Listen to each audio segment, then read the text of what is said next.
প্রিয় শিক্ষার্থীবৃন্দ, Gurukul online learning নেটওয়ার্কে আপনাদের সকলকে স্বাগত জানাই। আমি professor doctor Mohammad Anisur Rahman Faraji, visiting faculty of nursing. Today's our topic, Introduction to Nursing in 21st Century. Introduction. What is nursing? Nursing is a profession with good career opportunities that changes the reflect the society in which nurses live.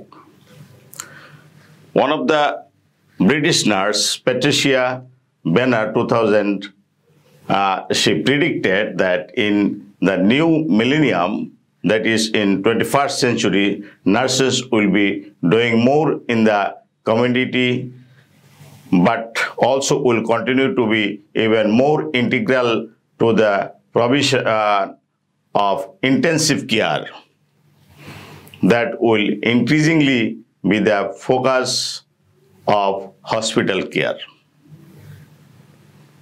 Nursing has a chance to grow and develop its vision for practice and education. The rapid changes in the healthcare delivery and changing population demographics have affected supply and demand of nurses. That we know there is a global shortage of nurses, and the future will require effective identification and planning for personnel needs. বর্তমানে আমরা যা উপলব্ধি করতে পারছি যে আমাদের এই pandemic যে এখন সারা বিশ্বব্যাপী একটা মহামারী আকার ধারণ করেছে, pandemic that is corona virus COVID-19, এই ক্ষেত্রে দেখা গেল যে সারা বিশ্বে নার্সদের একটি প্রকট সংকট দেখা দিয়েছে। আমরা যদি সেই প্রিডিকশনের কথা বলতে যাই, দ্যাট ইজ প্যাট্রিশিয়া বেনার 2000, উনি যে কথাটা বলে গেছেন, আজকে 2020-তে সেইটার প্রতিফলন পাচ্ছি আমরা। এবং আমাদের এখন অ্যাডভান্সড নার্সিংয়ের অ্যাডভান্সড ক্লিনিক্যাল নার্সিংয়ের ক্ষেত্রে কী পরিমাণ নার্স প্রয়োজন এবং নার্সদের জব অপরচুনিটি কত, সেটা আমরা এখন উপলব্ধি করতে পারছি day to day. So we are in a new place. বর্তমান বিশ্বে আমরা যে দাঁড়িয়ে আছি, আমরা সম্পূর্ণ একটা নতুন জায়গায় দাঁড়িয়ে আছি। And we are not in the age of old place. আমরা কিন্তু পুরাতন জায়গায় এখন আর নেই, আমরা এখন সম্পূর্ণ নতুন একটা অবস্থায় আমরা চলে এসেছি। এবং we are not pushing the envelope, we are in totally a new envelope. যে আমাদের এখন একটা যে কভারিং আসছে সম্পূর্ণ একটা নতুন আঙ্গিকে। So the roles have changed. প্রতিনিয়তই আমাদের যে ভূমিকা, সেই ভূমিকাটা আমাদের প্রতিনিয়ত চেঞ্জ আসছে। And roles have changed. আমাদের নিয়মকানুনের পরিবর্তন আসছে। Every fundamentals premise of the old way of thinking is no longer applies. গতকালকে যা ছিল আজ কিন্তু তার পরিবর্তন আসছে, আর আগামীকাল তারও পরিবর্তন আসবে। সুতরাং ডে টু ডে যে আমাদের চেঞ্জ আসছে নার্সিং প্রফেশনের ক্ষেত্রেও সেই আপডেটটা আমাদের জানতে হচ্ছে। According to the occupational Outlook, the nursing profession is one of the fastest growing of all career paths. আমাদের চতুর্পাশে নানান ধরনের আমাদের পেশাজীবীরা আছেন। কোভিড-19-এর ক্ষেত্রে অনেক ক্ষেত্রে আমাদের অনেক পেশার অনেক শাটডাউন হয়ে গেছে। বিশেষ করে হেলথ কেয়ার ডেলিভারির ক্ষেত্রে আমাদের নতুন কাজের আরও সন্ধান মিলছে এবং আমাদের অপরচুনিটিগুলি দিন দিন বেড়েই চলছে। বিশেষ করে রোগীদের সেবার ক্ষেত্রে যে স্কিল্ড নার্সের প্রয়োজন, সেটা সারা বিশ্বে এখন খুবই প্রকট আকার ধারণ করছে, চাহিদা প্রকট আকার ধারণ করছে। কিন্তু আমাদের বাংলাদেশের ক্ষেত্রে আমি দুটি কথা বলবো। নার্সিংয়ের আউটলুকটা এখনও আমাদের ন্যারো মাইন্ডেড এবং নার্সিং নিয়ে আমরা এখনও বেশি ভালো চিন্তা করতে পারছি না, যার জন্যে আমাদের স্বাস্থ্যগত অবস্থা বা আমাদের যে public faith upon the health care, এটা দিন দিন ডিটোরিয়েট করছে। তো আমরা আশা করছি যে এই অবস্থা থেকে আমাদেরকে রিগেইন করতে হবে এবং পাবলিক ফেইথ আমাদের গেইন করতে হবে, যাতে করে হেলথ সেক্টরের উপরে মানুষের আস্থা অর্জন হয়। এবং এই আস্থা অর্জন করার জন্য first line soldier, first line fighter are the nurses, skilled nurses, qualified nurses. So nursing started whenever it started the name of lady with the lamp, Florence Nightingale, and selfishness and service started by Florence Nightingale. Institutional nursing আমরা যা বলি প্রাতিষ্ঠানিক রূপ ধারণ করে সেই প্রবক্তা হলেন ফ্লোরেন্স নাইটিঙ্গেল, যাকে আমরা শ্রদ্ধা ভরে স্মরণ করি। So vision for the future of nursing, আমাদের দূরদর্শনটা কি, নার্সিং নিয়ে আমাদের চিন্তা ভাবনাটা কি, সেই জিনিসটা আমি একটু আলোকপাত করব।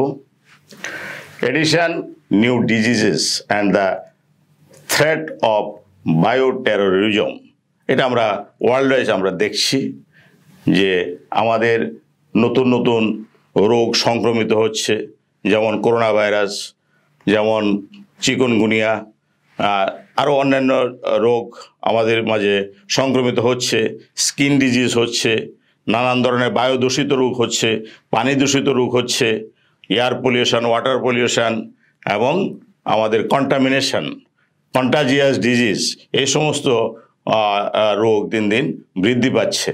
That is the edition of new diseases and the threat. আমরা অনর্গল একটা হুমকির মাঝে আছি, জীবন যুদ্ধে আমরা প্রতিনিয়তই আমরা হুমকির মাঝে আছি, যেখানে আমাদের পলিউশন চারিদিকে বাড়ছে। So new treatment and technologies, এর ক্ষেত্রে আমাদের প্রথাগত যে চিকিৎসা ব্যবস্থা তার অনেক পরিবর্তন হচ্ছে এবং টেকনোলজিরও অনেক পরিবর্তন হচ্ছে, যা আমরা এখন উপলব্ধি করতে পারছি।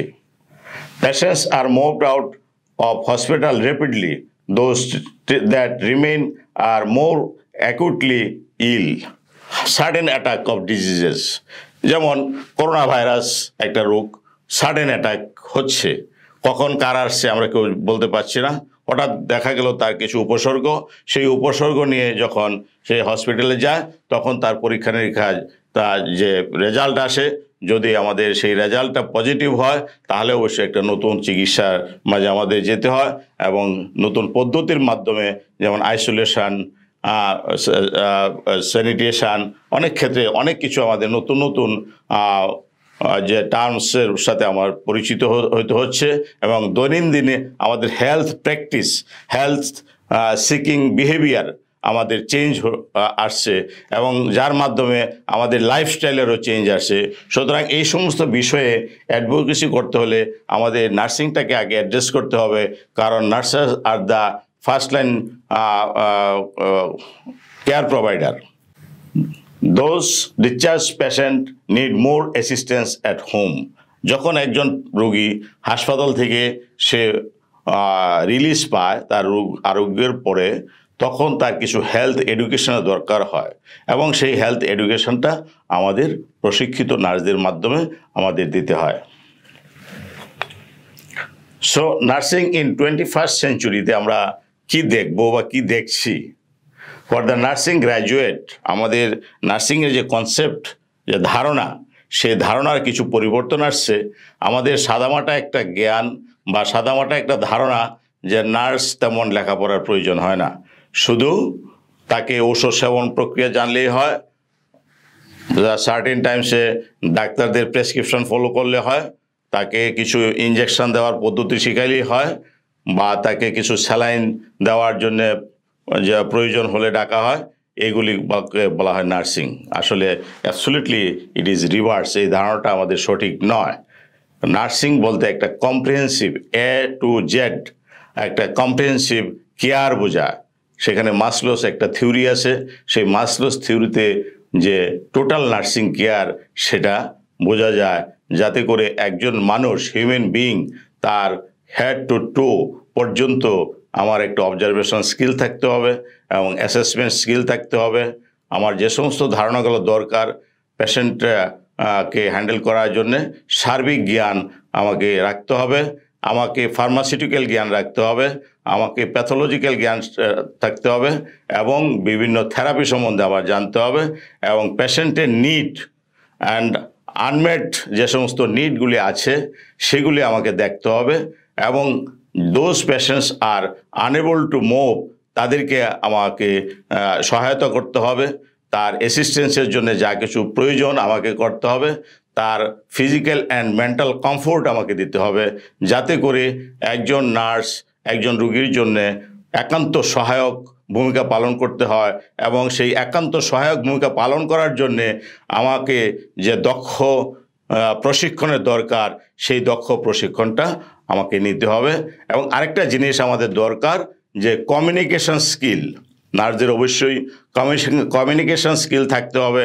বিশেষ করে আমরা হয়তো বাংলা ভাষাভাষীর মানুষ, আমরা বাংলাদেশে বসে বুঝতে পারছি না, কিন্তু আমরা যখন ইংলিশ স্পিকিং কান্ট্রিতে যাই বা আদার কোনো এনভায়রনমেন্টে যাই তখন কিন্তু আমাদের ইংলিশ ব্যারিয়ারটা আমাদেরকে প্রতিবন্ধকতার সৃষ্টি করে এবং আমরা যথাযথভাবে আমাদের কাজটি করতে পারছি না, যার জন্য আমরা চাচ্ছি যে নার্সিংয়ে এই 21st সেঞ্চুরি চ্যালেঞ্জ মোকাবেলার জন্য ইংলিশ প্র্যাকটিস একান্তই প্রয়োজন, বিশেষ করে নার্সিং পার্সোনেলদের জন্য। We are focusing about future Trends in nursing, আমাদের নার্সিংয়ের ভবিষ্যৎ কোন পথে আছে আমরা সেই জিনিসটা আমরা এখন ডিসকাশনে যাব। So nursing is not static, এর কোনো স্থির অবস্থান নেই, এটা ডে টু ডে চেঞ্জ আসে এবং it's a dynamic process. Nursing is a dynamic process, in fact according to the advancement of medical technology, nursing technology also changing day to day.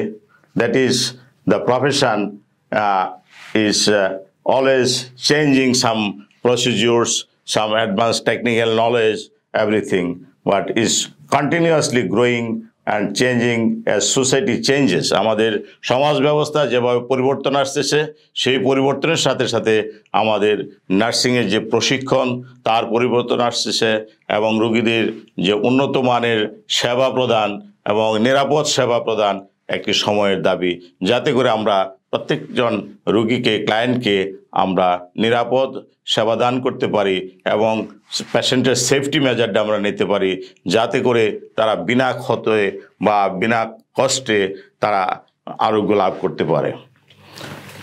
Health care emphasis and methods change, health কেয়ারের গুরুত্বটা যেটা আসছে যে আমাদের যে সমস্ত প্রসিডিওরগুলো আছে, intensive প্রসিডিওরগুলা, massive procedure, এই সমস্ত চেঞ্জিংয়ের ক্ষেত্রে নার্সদের হাইটেক ট্রেনিংয়ের প্রয়োজন হচ্ছে।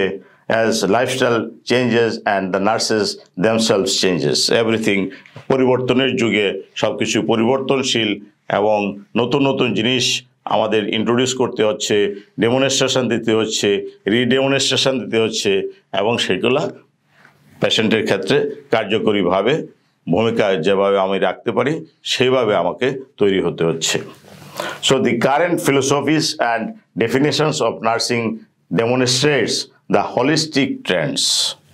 এখন একটি কথা, holistic trends জিনিসটা কি এবং নার্সিংয়ে holistic ট্রেন্ডসের প্রয়োজনীয়তাটা কি, to address the whole person in all dimension. আমি আগেই বলছি একজন পেশেন্টের head to to observation skill কিন্তু একজন নার্সকে দক্ষতা হিসেবে তার অর্জন করতে হবে। So in health and illness and in interaction with the family and community, we are also providing information to the family education and community education, also part of our duty. So there are so many position of nurses. আমরা অনেক সময় বলে দেখি nurse তো নার্সই, নার্সের আবার কি position থাকবে বা তার বিকল্প কি, কিন্তু মডার্ন ট্রেন্ডস অফ নার্সিং নার্সদেরকে স্পেশালিস্ট পর্যায়ে নিয়ে গেছে। যেমন এখানে সার্টিফাইড নার্স এবং certified midwife, certified registered nurse, anaesthetist, nursing other areas for practice in services, that is mobile nursing, healthcare education, space nursing, certified nurse practitioner, licensed practical nurse, aero nursing, masters of science in nursing, and masters of health administration. There are so many dimensions now.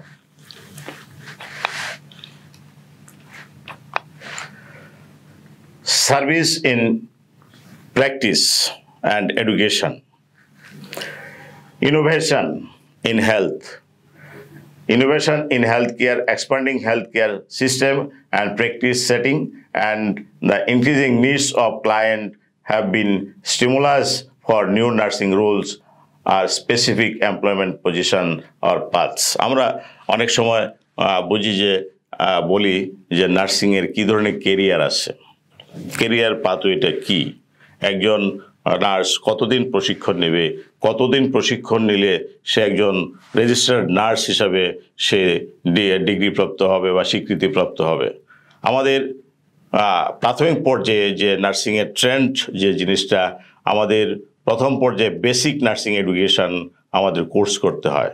Basic nursing education আবার দুটি পর্যায়ে ভাগ করা হয়েছে। অতীতেই যে nurse ছিল diploma in nursing science and midwifery একটা course ছিল, তো সেখান থেকে আমাদের নার্সিংও করতে হবে, মিডওয়াইফারিও করতে হতো, দুইটা কাজই করতে হতো। কিন্তু বর্তমান ট্রেন্ডটা একটু চেঞ্জ আসছে, নার্স স্পেশালিস্ট হচ্ছে এবং মিডওয়াইফ অলসো স্পেশালিস্ট হচ্ছে, এবং তাদের প্রশিক্ষণ দীর্ঘমেয়াদী, that is continuing nursing education সিস্টেমে থাকতে হবে। না হলে আপডেট ট্রেনিং না হলে নতুন রোগ সম্বন্ধে আমরা জানতে পারবো না, নতুন রোগী সম্বন্ধে আমরা জানতে পারবো না, নতুন মেডিকেশন সম্বন্ধে জানতে পারবো না, নতুন ইনভেস্টিগেশন সম্বন্ধে জানতে পারবো না। সুতরাং we have to continue hour education, that is life long education. And increasing needs of clients, আমার যারা ক্লায়েন্ট থাকবে তাদেরও প্রয়োজনীয়তাটা দিন দিন বৃদ্ধি পাবে এবং বিভিন্ন ক্ষেত্রে তাদের আনমেট যে সমস্ত ডিমান্ডগুলি সেগুলি আমাদের একটা নার্সিং প্রসেস আছে, সেই নার্সিং প্রসেসের মাধ্যমে আনমেট নিডগুলি আমাকে আইডেন্টিফাই করতে হবে। আইডেন্টিফাই করে আমার সেগুলোর জন্য প্ল্যান করতে হবে এবং প্ল্যান করার পর সেগুলো বাস্তবায়নের জন্য আমার কি কি প্রসেস আছে সেগুলো জানতে হবে। এবং in relation to physicians instruction, যারা চিকিৎসক আছেন তাদের যে ইনস্ট্রাকশন আছে তাকে ফলো আপ করতে হবে, এবং আমার নার্সিং কেয়ারের জন্য আলাদা আমার একটা নার্সিং কেয়ার প্ল্যান থাকবে এবং নার্সিং প্রোগ্রেস নোট থাকবে, আমার রেকর্ডিং থাকবে, রিপোর্টিং থাকবে, এবং প্রতিদিনের একটা রোগীর প্রোগ্রেস রিপোর্ট আমাকে তৈরি করতে হবে। That is the new areas and career path also, because of increasing educational opportunities. আমাদের এখন শিক্ষার যে বিস্তার লাভ করছে, যেমন আমরা সাধারণত জানলাম, আমাদের সাধারণ ধারণা ছিল যে ডিপ্লোমা নার্সিং পাশ করলে একজন নার্স হয়ে যায়। ডিপ্লোমা নার্সিং একটা বেসিক এডুকেশন, এরপরে এখন আসছে under graduate program, that is B Sc nursing, B S N program, তারপরে পোস্ট বেসিক আমাদের প্রোগ্রাম আসছে, মাস্টার্স ইন নার্সিং সায়েন্স আসছে, অ্যাডাল্ট হেলথ নার্সিং আসছে, মেন্টাল হেলথ নার্সিং আসছে, অনকোলজি নার্সিং আসছে। প্রত্যেকটা ক্ষেত্রেই আমাদের স্পেশালাইজেশান, লাইক এজ ফিজিশিয়ানদের যতগুলি সাবজেক্ট আছে, পাশাপাশি নার্সদেরও এই সাবজেক্টগুলো পড়তে হয়। That is the choice. একজন তো সব সাবজেক্ট পড়তে পারবে না, ইন্ডিভিজুয়াল যে যার পছন্দ, যে লাইনে সে কেরিয়ার তার বিল্ড আপ করতে চায় সেইভাবে চিন্তা করে তার কেরিয়ারটাকে বেছে নিতে হবে। The growth of nursing as a profession and greater concern of job enrichment, আমাদের এখন কর্মক্ষেত্র দিন দিন বাড়ছে। যেমন আগে ছিল শুধু সরকারি হাসপাতাল সমূহে নার্সদের কর্মক্ষেত্র, এখন কিন্তু প্রাইভেটাইজেশনের যুগ। এখন দিন দিন সফিস্টিকেটেড হাসপাতাল হচ্ছে, মডার্ন টেকনোলজি আসছে এবং বৃহৎ হাসপাতালে নার্সদের অনেক পজিশন বিল্ড আপ হচ্ছে। নার্সদের প্রশিক্ষণ কেন্দ্র ছিল, এখন সেগুলো কলেজে রূপান্তর হয়েছে, ভবিষ্যতে ইউনিভার্সিটি হবে, এবং সেই ক্ষেত্রে নার্সদের স্পেশালাইজেশনের এরিয়াটা আরও বৃদ্ধি পাবে day to day. So it includes the broader areas, আমাদের অনেক বৃহৎ পরিসর, সেই জিনিসটা আমরা ভবিষ্যতের জন্য চিন্তা করছি for nursing practice and nursing care, এবং নার্সিং একটা গবেষণা সবচেয়ে বেশি এখন আমরা হয়তো অনেকে জানি না যে নার্সিংয়ে আবার কি গবেষণা আছে। নার্সিংয়ে প্রচুর গবেষণার কাজ আছে, এমন পেশেন্ট রিলেটেড গবেষণা, পেশেন্ট কেস স্টাডি, অনেক কিছুই আমাকে এখন নতুন করে চিন্তা করতে হয়, ভাবতে হয় এবং ভবিষ্যৎ প্রজন্মকে আমাদের দিক নির্দেশনা দিতে হয় যে কিভাবে আমরা পেশেন্টের স্যাটিসফ্যাকশান আমরা আনতে পারি এবং প্রত্যেকটা ক্ষেত্রে যে একটা পাবলিক ফিলিংস, নার্সদের প্রতি একটা পাবলিক ফিলিংস আমাদেরকে ডেভেলপ করতে হবে through out the nursing care plan and implementation of nursing care plan. So আমাদের নার্সিং প্র্যাকটিসের যে সমস্ত বিষয়গুলি আমরা আলোচনা নিয়ে আসলাম, আমরা নার্সিং রিসার্চের বিষয়ে আলোচনা নিয়ে আসলাম এবং nursing administration, of course there should be good administration in nursing, না হলে আমার জবাবদিহিতার কোনো জায়গা থাকবে না। আমার প্রত্যেকটা কাজের জবাবদিহিতার জন্য আমার অ্যাডমিনিস্ট্রেশন অফকোর্স এখানে কাজ করবে। প্র্যাকটিস নার্সিং কেয়ার, কিভাবে আমরা নার্সিং কেয়ারটা প্র্যাকটিস করছি। So graduate education, that is BSN program, prepares nurses for advanced practice in a variety of specialized roles in primary, secondary and tertiary settings. This covers 4 principal types of applied practicing nursing. আমরা জানি যে primary level কি, grassroot level. Grassroot level আমার গ্রাম পর্যায়ে তৃণমূল থেকে শুরু করে আমার যেমন উপশহর, শহর কেন্দ্রিক, secondary level and tertiary level যে সমস্ত টিচিং হসপিটাল, স্পেশালাইজড হসপিটাল, সেই ক্ষেত্রে আমার এই টার্সিয়ারি সেটিংয়ে আমাকে কাজ করতে হবে। So this the areas to be maintained by certain principles. So clinical nurse specialist, one of the position that is good position, clinical nurse specialist কাকে বলা হয়? যখন একজন nurse clinically, that is hospital সেটিংয়ে কাজ করবে, যে কোনো ডিপার্টমেন্টে সে কাজ করতে পারে, তার ক্লিনিক্যাল সাইডটাকে তাকে বুঝতে হবে এবং ক্লিনিক্যাল নার্সিং হিসাবে তার একটা স্পেশালাইজেশন অবশ্যই অর্জন করতে হবে। So this clinical nursing specialist is an advanced practice nurse with nursing expertise. এখানে দক্ষতার কথা বলা হয়েছে। ইন দ্য স্পেশালাইজড এরিয়া, যে সমস্ত স্পেশালাইজড এরিয়া আছে, যেমন ধরেন আমার অপারেশন থিয়েটারে কাজ হবে, অপারেশন থিয়েটারের জন্য আমার স্পেশালাইজড এরিয়াতে কাজ করতে হবে। ইন্টেন্সিভ কেয়ার ইউনিটের জন্য স্পেশালাইজড এরিয়া, বা করোনারি কেয়ার ইউনিটের জন্য স্পেশালিস্ট এরিয়া, পিডিয়াট্রিকের জন্য স্পেশালিস্ট এরিয়া এবং আদার যে সমস্ত ডিপার্টমেন্ট আছে, ডায়ালাইসিস ডিপার্টমেন্ট থাকতে পারে বা অনকোলজি ডিপার্টমেন্ট থাকতে পারে, পিডিয়াট্রিক ডিপার্টমেন্ট থাকতে পারে, সেই সমস্ত এলাকায় ইউনিটে যখন আমি কাজ করব, অবশ্যই সেই ইউনিট সম্পর্কে আমার স্পেশালাইজড জ্ঞান থাকতে হবে এবং সেখানে যে সমস্ত টেকনোলজিগুলি ব্যবহার করা হয়, সেই টেকনোলজিক্যাল আইডিয়া আমাকে থাকতে হবে বা অর্জন করতে হবে। So the clinical nurse specialist may also assume administrative and management roles. আমার প্রতিটা ক্ষেত্রে আমার অ্যাডমিনিস্ট্রেটিভ রোল থাকবে। Patient administration, nursing administration, nursing management, hospital management, ward management, প্রত্যেকটা ইউনিট আর ম্যানেজমেন্টের দায়িত্বে সাধারণত নার্স থাকে।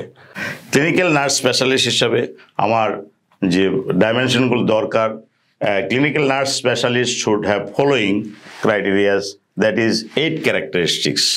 Number 1, clinical judgement. একটা পেশেন্ট জাজমেন্ট করার যে পর্যবেক্ষণ, জাজমেন্ট দ্যাট ইজ পর্যবেক্ষণ, পেশেন্টের মাঝে কী কী অ্যাবনর্মাল বিষয় আছে সেই বিষয়গুলো একজন নার্সকে বুঝতে হবে এবং তার ফলো আপ করতে হবে। একজন ফিজিশিয়ান হয়তো একবার দেখে গেলেন, সে একবার দেখে যে তার অ্যাসেসমেন্ট করে গেলেন, তারপরে তার ট্রিটমেন্ট দিয়ে গেলেন।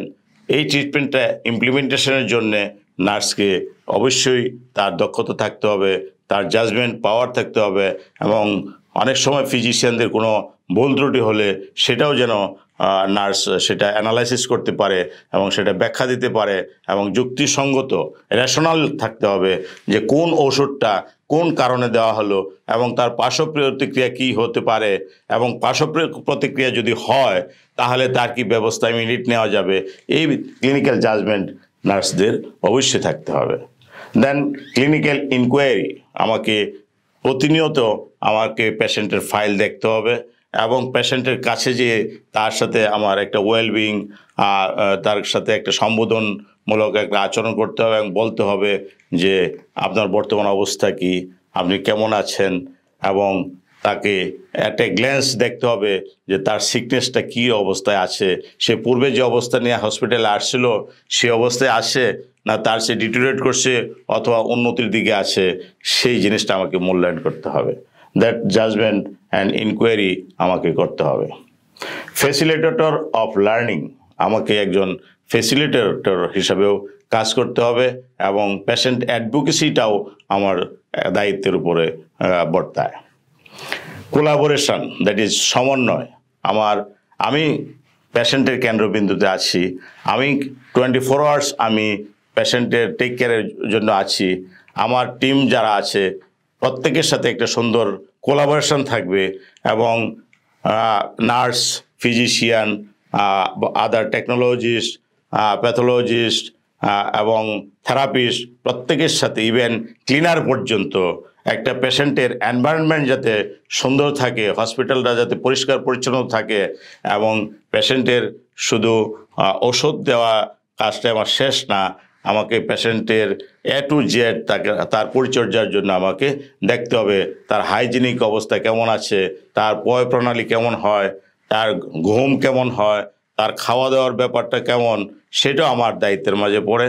অ্যান্ড তার রেগুলার এলিমিনেশন হয় কি না, বা তার অ্যাবডোমিনাল কোনো ডিস্টেনশন থাকে কি না, বা তার লোয়ার অ্যাবডোমেনে কোনো পেইন থাকে কি না, বা তার ভিতরে কোনো আশঙ্কা কাজ করে কি না, তার মাঝে কোনো হতাশা কাজ করে কি না, বা সে রোগাক্রান্ত হয়ে দিন দিন খারাপের দিকে যাচ্ছে, সেই অবস্থা আমাকে ডেলি দেখতে হবে এবং সেটা আইডেন্টিফাই করে তার ব্যবস্থা নিতে হবে।